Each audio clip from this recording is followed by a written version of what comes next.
KPSC ಮಾಜಿ ಅಧ್ಯಕ್ಷ ಶಿವಶಂಕರಪ್ಪ ಸೌಕರ್ ಮೇಲೆ ಈಗ ಮತ್ತೊಂದು ಗಂಭೀರ ಆರೋಪ ಕೇಳಿ ಬಂದಿದೆ. ವೆಟರ್ನರಿ ಹುದ್ದೆ, ಅದು ಎ ಗ್ರೂಪ್, ಅಲ್ಲಿ ಸಹ ಒಂದು ಕಡೆ ಭ್ರಷ್ಟಾಚಾರ ಆಗಿದೆ. ತಮಗೆ ಬೇಕಾದ ಸಂಬಂಧಿಕರಿಗೆ ಹುದ್ದೆಯನ್ನು ಗಿಟ್ಟಿಸಿ ಕೊಟ್ಟಿದ್ದಾರೆ. ಮತ್ತೊಂದು ಕಡೆ ಇತರರಿಗೆ ದುಡ್ಡು ಇಸ್ಕೊಂಡು ಒಂದು ಕಡೆ ಈ ಒಂದು ಹುದ್ದೆಯನ್ನು ನೀಡಿದ್ದಾರೆ ಎಂಬುದು ಗಂಭೀರ ಆರೋಪ. ಹೀಗಾಗಿ ಈ ಒಂದು ವೆಟರ್ನರಿ ಹುದ್ದೆಗೆ ಪರೀಕ್ಷೆ ಬರೆದ ಅಭ್ಯರ್ಥಿಗಳು ಇದೀಗ ಕಂಪ್ಲೇಂಟ್ ಕೊಡಲು ಬಂದಿದ್ದಾರೆ. ಸಾಕಷ್ಟು ವಿದ್ಯಾರ್ಥಿಗಳು ಸಹ ಬಂದಿದ್ದಾರೆ ಇಲ್ಲಿ ಮಾತಾಡಿಸಿದವ್ರನ್ನ. ಯಾಕಂದರೆ ಈಗ ತುಂಬ ಅನ್ಯಾಯ ಆಗಿದೆ. ಒಟ್ಟು 400 ಪೋಸ್ಟ್ಗೆ ಈ ಒಂದು ಜನವರಿಯಲ್ಲಿ ಎಕ್ಸಾಮ್ ಆಗಿತ್ತು. ಬಟ್ ಇದೀಗ ಈ ಒಂದು ಹುದ್ದೆಯಲ್ಲಿ ಬ್ರಹ್ಮಾಂಡ ಭ್ರಷ್ಟಾಚಾರ ಆಗಿದೆ. ದುಡ್ಡು ಕೊಟ್ಟವರಿಗೆ ಈ ಒಂದು ಹುದ್ದೆಯನ್ನು ನೀಡಿದ್ದಾರೆ ಎಂಬುದು ಇಲ್ಲಿನ ಅಭ್ಯರ್ಥಿಗಳು ಗಂಭೀರ ಆರೋಪ ಸಹ ಮಾಡ್ತಿದ್ದಾರೆ. ಇದೆಲ್ಲ ವೆಟರ್ನರಿ ಹುದ್ದೆಗೆ ಆಕಾಂಕ್ಷಿಗಳು ಎಕ್ಸಾಮ್ ಬರೆದ್ರು. ಹೀಗಾಗಿ ನಮ್ಮ ಅನ್ಯಾಯ ಆಗಿದೆ, ಈ ಒಂದು ಎಕ್ಸಾಮನ್ನು ಎಕ್ಸಾಮ್ ಆಗಬೇಕು ಮತ್ತು KPSC ಈ ಒಂದು ಎಕ್ಸಾಮ್ ನಡೆಸಬಾರ್ದು ಎಂಬುದು ಗಂಭೀರ ಆರೋಪ. ಅಲ್ಲಿ ಮಾತಾಡಿಸ್ತೀನಿ ಮೇಡಮ್, ಈಗ ದೂರು ಸಹ ನೀಡೋಕ್ಕೆ ಬಂದಿದ್ರಿ, ಏನು ವಿಚಾರ?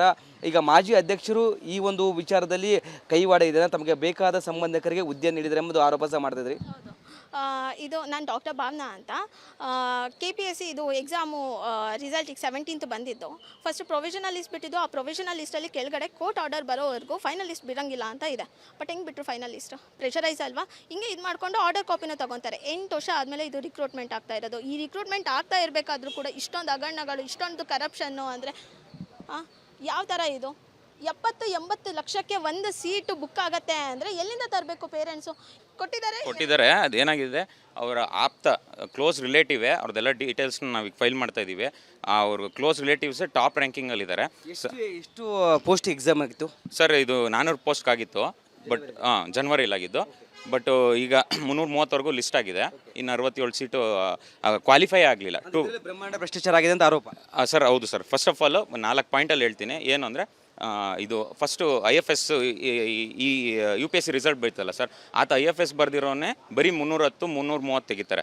ಬಟ್ ಇಲ್ಲಿ ಹಗರಣ ಮಾಡಲಾಗಿ 460, 470ವರೆಗೂ ಹೋಗಿದೆ. ಈಗ ನಾವು ಪೇಪರ್ಸ್ ಬರೆದಿದ್ವಿ, ಪ್ರೊವಿಷನಲ್ ಲಿಸ್ಟ್ ಫಸ್ಟ್ ಲಿಸ್ಟಲ್ಲಿ ಬಂದಿದ್ವಿ. ಅದು ಅಷ್ಟು ಮಾಡುವಂಥ ಪೇಪರ್ ಅಲ್ಲ ಸರ್. ಫಾರ್ ಎಕ್ಸಾಂಪಲ್ 3 ಸತಿ UPSC ಇಂಟರ್ವ್ಯೂಗೆ ಹೋದವರು ಅಷ್ಟು ಬಂದಿಲ್ಲ. 330, 340 ಹತ್ರ ಇದ್ದಾರೆ. ಅದರಲ್ಲೂ ಇವರ ಅಧ್ಯಕ್ಷರಿದ್ದಾರಲ್ಲ, ಅವ್ರ ರಿಲೇಟಿವ್ ಒಬ್ಬ ಹತ್ತತ್ರ 450 ಮೇಲಿದ್ದಾರೆ. ಅದೊಂದಿದೆ. ಅದೆಲ್ಲ ಡೀಟೇಲ್ಸ್ ಕೊಡ್ತಾ ಇದ್ದೀವಿ. ಇನ್ನೂ ಒಂದು ಸರ್, ನಾವು ಸುಮ್ಮನೆ ಆರೋಪ ಮಾಡ್ತಾ ಇಲ್ಲ. ಈ ಪ್ರೊವಿಷನಲ್ ಲಿಸ್ಟ್ ಬಂದ ಮೇಲೆ ಕೆಲವು ಮೀಡಿಯೇಟರ್ಗಳು ಪ್ರತಿ ಅಭ್ಯರ್ಥಿಗೂ ಅವ್ರು ಮಾಡಿರೋ ಆಡಿಯೋ ವಿಡಿಯೋ ಎಲ್ಲ ನಮ್ಮ ಹತ್ರ ಇದೆ. ಡೀಟೇಲ್ಸ್ನ ಮತ್ತು ಮರು ಎಕ್ಸಾಮ್ ಆಗಬೇಕಂತ ಒತ್ತಾಯ ಮಾಡ್ತಾರೆ. ಖಂಡಿತ ಇದು ಇಲ್ಲಿ ಟ್ರಾನ್ಸ್ಪರೆನ್ಸಿ ಅಂತೂ ಇಲ್ವೇ ಇಲ್ಲ.